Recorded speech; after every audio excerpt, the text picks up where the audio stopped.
2009 সালে 25 ও 26 ফেব্রুয়ারি বাংলাদেশের ইতিহাসে এক রক্তাক্ত সকাল। পিলখানায় বিডিআর সদর দপ্তরে সংঘটিত সেই মর্মান্তিক হত্যাকাণ্ডের প্রাণ হারান 57 জন সেনা কর্মকর্তা, নিহত হন নারী শিশুসহ আরও অনেকে। ঘটনার 16 বছর পর অবশেষে জাতীয় স্বাধীন তদন্ত কমিশন তাদের চূড়ান্ত প্রতিবেদন জমা দিয়েছে। আজ রবিবার প্রধান উপদেষ্টা ডক্টর মোহাম্মদ ইউনূসের কাছে 11 মাসের তদন্ত শেষে প্রতিবেদন হস্তান্তর করেন কমিশনের সভাপতি মেজর জেনারেল আলম ফজলুর রহমান। হস্তান্তরের পর রাজধানীর সায়েন্স ল্যাবরেটরির PRICM ভবনের পিলখানায় সংঘটিত হত্যাকাণ্ড নিয়ে সংবাদ সম্মেলন করেন জাতীয় স্বাধীন তদন্ত কমিশন।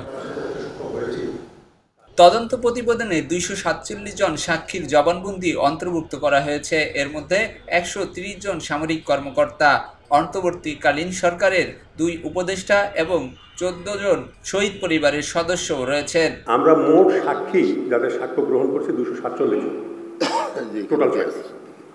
শহীদ পরিবারের সদস্যের জবানবন্দি নিয়েছি 14 জন, রাজনৈতিক ব্যক্তিবর্গ 10 জন, অন্তর্বর্তী সরকারের উপদেষ্টা 2 জন, সামরিক কর্মকর্তা 130 জন, অসামরিক কর্মকর্তা 4 জন, পুলিশ কর্মকর্তা 22 জন, বেসামরিক ব্যক্তি 9 জন, সাবেক এবং বর্তমান বিডিআর ও বিজিবি সদস্য 22 জন, কারাগারে আটক 26 জন, জাতিসংঘ আবাসিক সমন্বয়কারী 1 জন। এছাড়াও বহিঃশক্তির সম্পৃক্ততা পাওয়া গেছে এবং সেই সময়ের রাজনৈতিক নেতৃত্বের ভূমিকা সম্পর্কেও প্রশ্ন উঠে এসেছে। তৎকালীন সরকারের প্রধান থেকে শুরু করে সেনাপ্রধান পর্যন্ত বিভিন্ন পর্যায়ের সিদ্ধান্ত গ্রহণে ত্রুটি ছিল। ঘটনাটি রাজনৈতিকভাবে সমাধানের সিদ্ধান্ত নেওয়া হয়।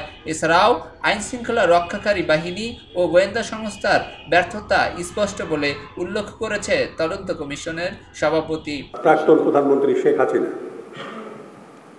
ব্যারিস্টার ফজলে তাপস,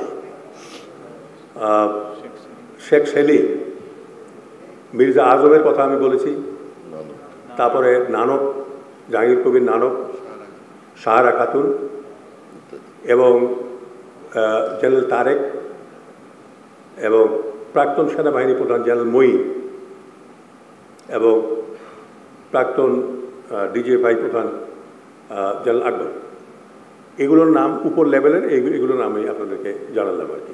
সময় বয়ে গেছে, বদলে গেছে প্রশাসন ও প্রজন্ম, কিন্তু পিলখানার সেই ভয়াল 2 দিনের স্মৃতির দেয়ালে রয়ে গেছে যেন কালো দাগের মতো। দীর্ঘদিন ধরে প্রত্যাশিত এই প্রতিবেদন এখন সরকারের হাতে। এই প্রতিবেদনের সুপারিশগুলো বাস্তবায়ন হলে কি সত্যি ঘটনার পূর্ণ সত্য উন্মোচন ও ন্যায় বিচারের পথে সামনে এগিয়ে যাওয়ার সম্ভব হবে? সময়ই তার জবাব দেবে। আলী দুর্জয়, খবরের কাগজ, ঢাকা। খবরের কাগজ, নিখাত, নির্ভীক, নিরপেক্ষ।